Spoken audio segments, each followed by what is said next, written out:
I hope this is a showcase of the last summer dialogue text parser.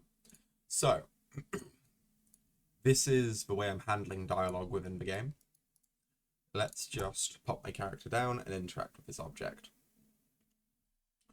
So we can see when we have our mouse cursor, or we can use the controller to select this. It shows kind of a dialogue of what our character's saying and an option we can pick. Then we can continue.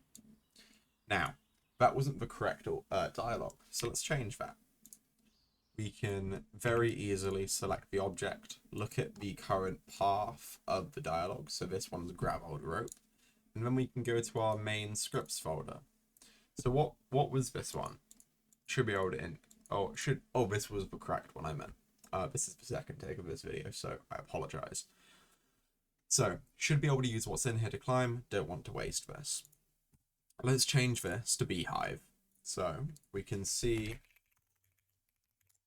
I'm pretty sure, yeah, that was all good. The syntax has to be pretty correct, so it has to be spot on. Otherwise, it will just throw an error. So we can see now that if we open beehive, we can see the way this is laid out. So when we look at this, these are tags for the writer. So buzzing brilliance, whatever prompt you want to put here. At the time, it was really easy for me to remember, and I can use this to track the conversation, how I want the conversation to go. So a buzzing beehive, I wonder what these little critters are up to. We can see that's this kind of prompt in dialogue and the speaking text here. Then we have these tags. This is an old deprecated part of this system. I want to keep it in though, just in case I go back to that original idea.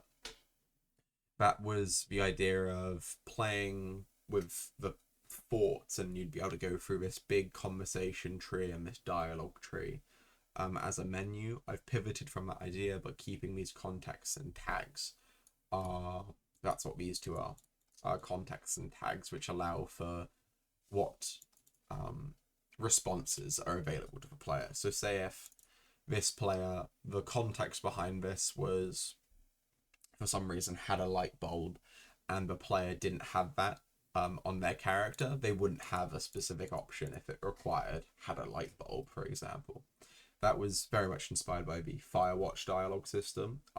Their GDC talk spoke about that, and being able to control so many dialogue driven options via just having contextual and tag based dialogue options. It was a really fantastic talk. So we can see, if we click this one specifically, if we click on any of these options, will always link us back to buzzing brilliance, so this 0 tag. Let's just change this, stare at the little fellas flying around, switch it to end, give the game a restart, and we'll be able to see, so cute, and then it just ends. So it just ends the option after that one selected because of this. Now that doesn't really make sense, as you would want the players to be able to keep going back and looking at this and doing these kind of dialogue options. They're inconsequential. The player should be able to repeat these actions. So having these just wrap back round. Now let's look at something more complex. So if I remember correctly, so there's a lot of dialogue here, which I'll just need to click through to find a good example. Here we are. So this one is called Piece of Paper Explanation. Now the naming could be better, but it's Piece of Paper Explanation. So let's just look at the structure of this and what we should be expecting. So we should be expecting, hey Sarah, I heard the news from your mom. We're here to help and take all the space you need. Continue reading. So we have this one, continue reading. Of course you would tell them, continue. Keep a hold of your phone, we'll send you updates. So we can see 1, link to 1 here, then this will link to 2. At least very good guys. At least very good guys. Here, This is the response. Continue. We love you, Sarah. Don't be a stranger. Don't take too many risks up there. Well, I know they're looking out for me anyway.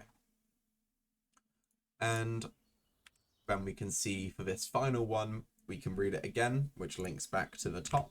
So back to the exposition tag or the 0 tag. And then we can keep the paper, which ends. So let's just read again, click through.